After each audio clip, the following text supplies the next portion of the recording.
Hello, my name is Trey Williams, and today I'm going to be teaching you how to draw a great white shark. Personally, I like to draw using a pencil. This is a black Ticonderoga number 2. They have great erasers.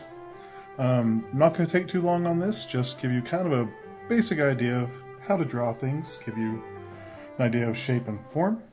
And I've always loved sharks, so that's what we'll be drawing today. So the first step for drawing anything is to kind of put down some shapes, just kind of as placeholders to give you an idea of what you want to draw before you just set out and start drawing the thing.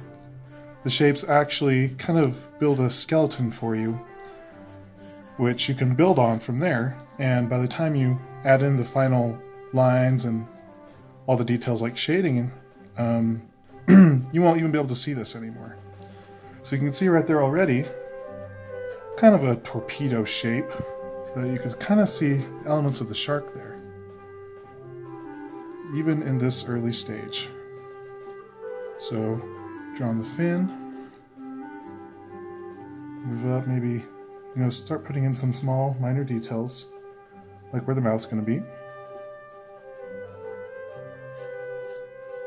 As you get more confident with the blueprint that you're putting down, you can start to darken the lines. I'm going to make some minor adjustments here. So as an artist, growing up I always felt like it was cheating to have a source picture, to copy from a picture, but I can tell you now as an artist with a degree in art, that is absolutely not the case. As a matter of fact, right now I'm using a source picture off the internet. There's no shame in working off a source. In fact, I would recommend it, especially as you're learning. If you become really familiar with, a horse and you feel confident enough in the anatomy of the horse to draw one without a source, that's awesome. I've drawn sharks since I was 3. I have a pretty good idea for their form and function and their layout, but it never hurts to have a source. Something to kind of consult as you draw. For example, great white sharks, they have a crescent tail here. You can see I've kind of made an adjustment. They're famous for having a crescent tail. They have this neat little bit on their body called a lateral line. Kind of divides the body a little bit. They also have gills right in front of the pectoral fins. These are the pectoral fins. Just think of like your pecs. They're your chest. Well, that's where these fins are. They're the chest fins out front. They also have some back fins here, the lateral fins.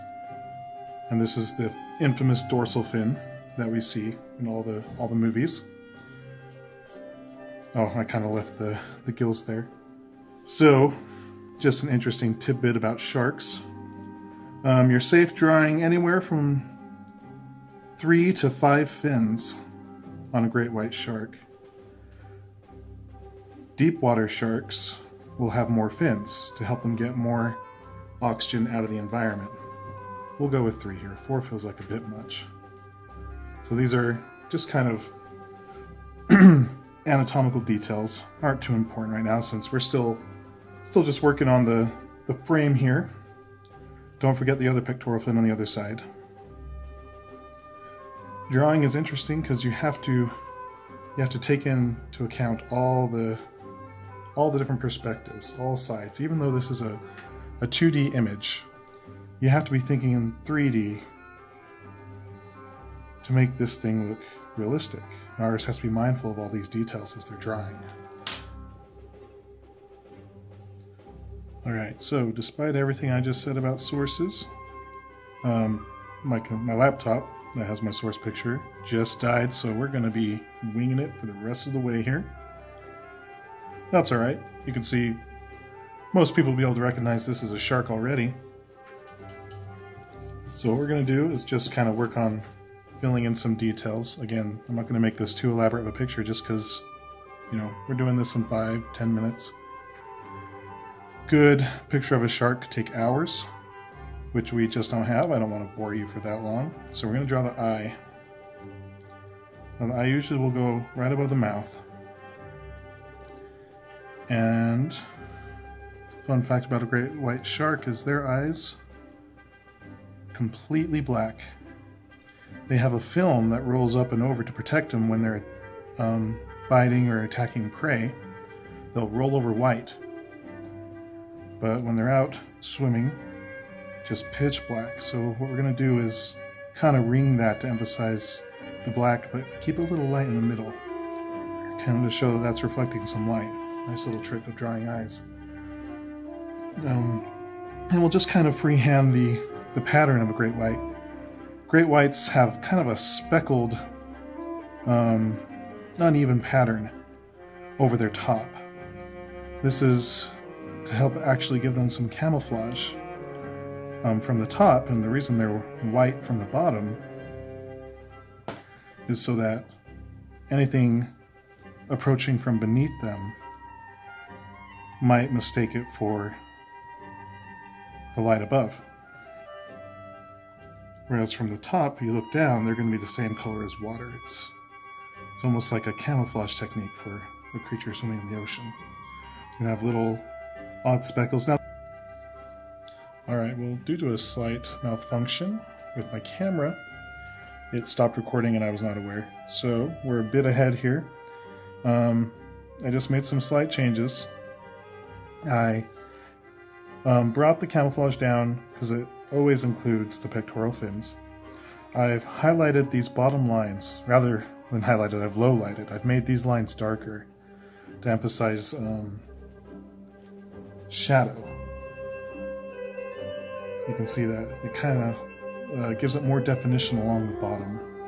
Whereas along the top we want to keep it light because that's where it's going to be lighter. We don't want to just have a whole thing in a big solid line. That's kind of a amateur mistake with drawing. You don't want the lines to be too solid, you want them to blend into the environment, which we'll be creating here in a second. So this other fin, to separate it from the body, will give it a bit more shadow. We'll also give this lateral line a bit of shadow as well. So you can see there's a shark floating in space. Let's give it some water to be swimming in.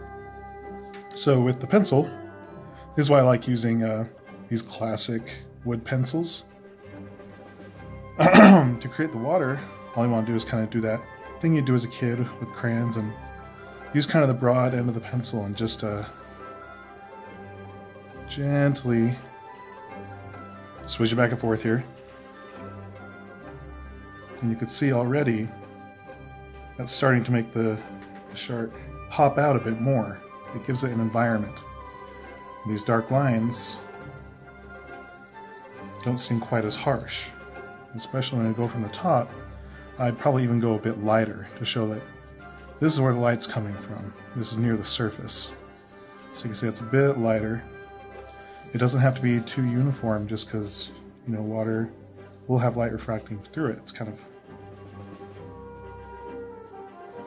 varied. So we'll just go along the bottom here. We'll make it a bit darker. Show that it's going down to the deeps there.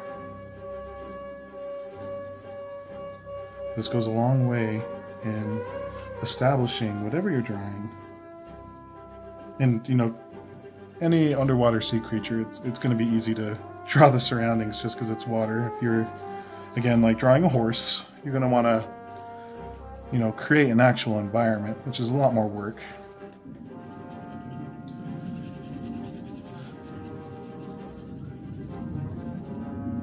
Alright, so there we are.